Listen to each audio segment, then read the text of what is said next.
Deixamos para trás o sertão de pedra e poeira para encontrar uma nova fronteira, onde a terra do Rio Grande do Norte encontra o Atlântico. Aqui, sob o sol e o sal, outros povos viveram e deixaram suas marcas. Não eram caçadores de veados, mas de peixes e mariscos. E os seus segredos não estão em grutas, mas em paredões esculpidos pelo vento e pelas marés. A paisagem se transforma radicalmente. A terra seca e rachada dá lugar à umidade constante, ao cheiro forte da maresia. Estamos na Costa Branca, uma faixa do litoral potiguar que se estende por cidades como Tibau e Grossos. Um nome que faz todo o sentido quando vemos as imensas salinas que brilham sob o sol, parecendo desertos de gelo. Mas aqui também encontramos os mangues, verdadeiros berçários da vida marinha, e as impressionantes falésias avermelhadas que se erguem como muralhas diante do oceano. Esse ecossistema único, moldado pela força das marés e pela abundância do sal, não era apenas um cenário, mas o centro da vida de comunidades inteiras. A vida aqui não era ditada pela busca por água como no Sertão, mas pelo ritmo constante e poderoso do oceano. E isso nos leva a uma pergunta fundamental: que tipo de arte, que tipo de mensagem nasce de uma vida ditada pelo sobe e desce das marés? É aqui, nos paredões de Tibau, que começamos a encontrar as respostas. As gravuras rupestres que encontramos na costa, conhecidas como Itacoatiaras, que em tupi significa pedra pintada, são radicalmente diferentes das que vimos no interior. Elas estão expostas cara a cara com o mar. A maresia salgada e o vento incessante são seus companheiros constantes e também seus maiores inimigos. Os símbolos são outros. Os traços são mais sinuosos, mais abstratos. Enquanto no sertão víamos representações claras de caça e rituais, aqui a interpretação é um desafio. Procuramos por figuras que nos conectem a este ambiente.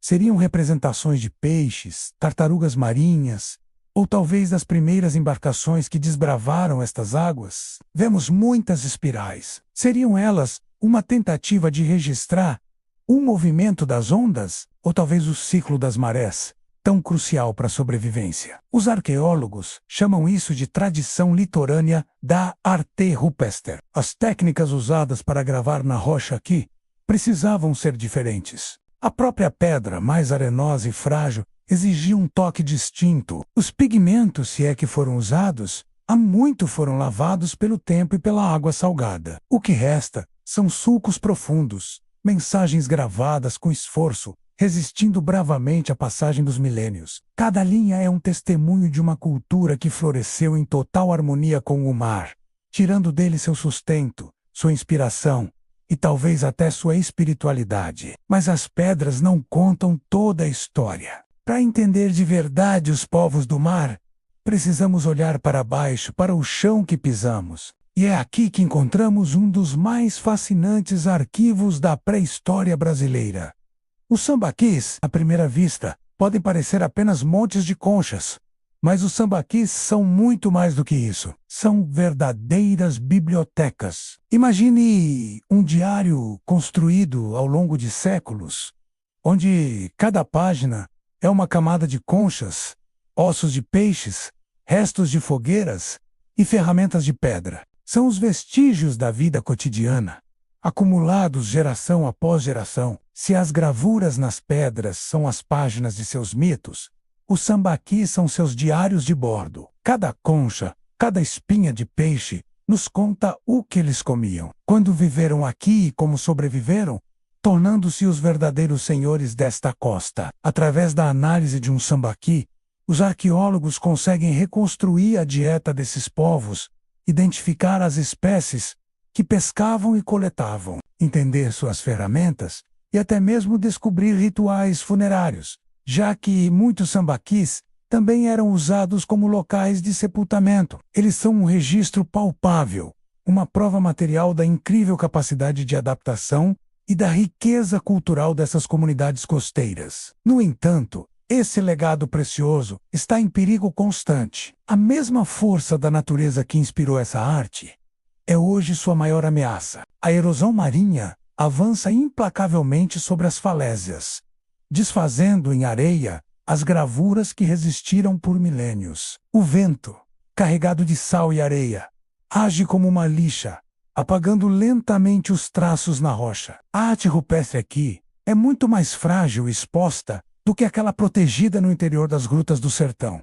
E não é só a natureza. O avanço da urbanização e o turismo desordenado também representam um risco enorme. A proximidade de construções, o lixo e até mesmo o toque descuidado de um visitante podem causar danos irreparáveis. Proteger esses tesouros é uma corrida contra o tempo. Felizmente, existem projetos de conservação e pesquisadores dedicados que lutam para mapear, estudar e conscientizar a população sobre a importância de preservar esses sítios. Mas a proteção depende de todos nós, da nossa consciência de que essas praias paradisíacas são, antes do tudo, um museu a céu aberto. Mas os ecos desses povos antigos não vivem apenas nas pedras e nos sambaquis. Eles ressoam na cultura viva do litoral. Olhe para os pescadores de hoje, as jangadas coloridas, herdeiras distantes das primeiras embarcações, as técnicas de pesca artesanal, passadas de pai para filho, a sabedoria de ler o vento e as correntes. A tecnologia mudou, mas a essência permanece.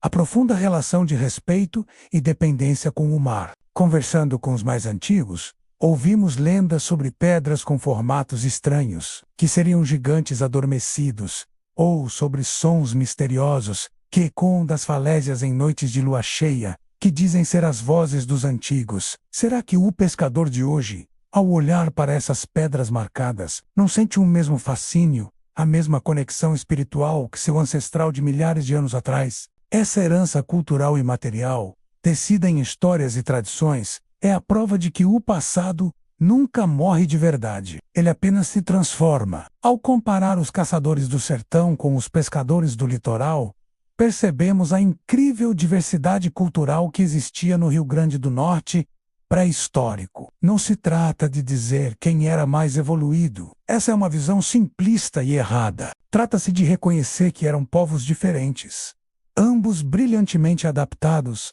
aos seus respectivos ambientes. Uns dominaram a caatinga, outros dominaram o oceano. Cada grupo desenvolveu tecnologias, artes e visões de mundo únicas, moldadas pelos desafios e pelas oportunidades do seu lar. Essa diversidade é a verdadeira riqueza da nossa história. Eles nos mostram que existem muitas maneiras de ser humano, muitas formas de viver e de deixar uma marca no mundo. A história do Rio Grande do Norte também foi escrita com sal e água. As gravuras da Costa Branca são um testemunho silencioso de resiliência e adaptação. Um lembrete poderoso de que muito antes das praias se tornarem destinos de férias, elas foram lares, foram santuários e foram as primeiras páginas da história de um povo que aprendeu a ler as estrelas e a ouvir a voz do mar. E ao entendermos a sua jornada, entendemos um pouco mais sobre a nossa própria. Obrigado por nos acompanhar nesta viagem incrível pela Costa Branca. Se você gostou de desvendar esses mistérios conosco,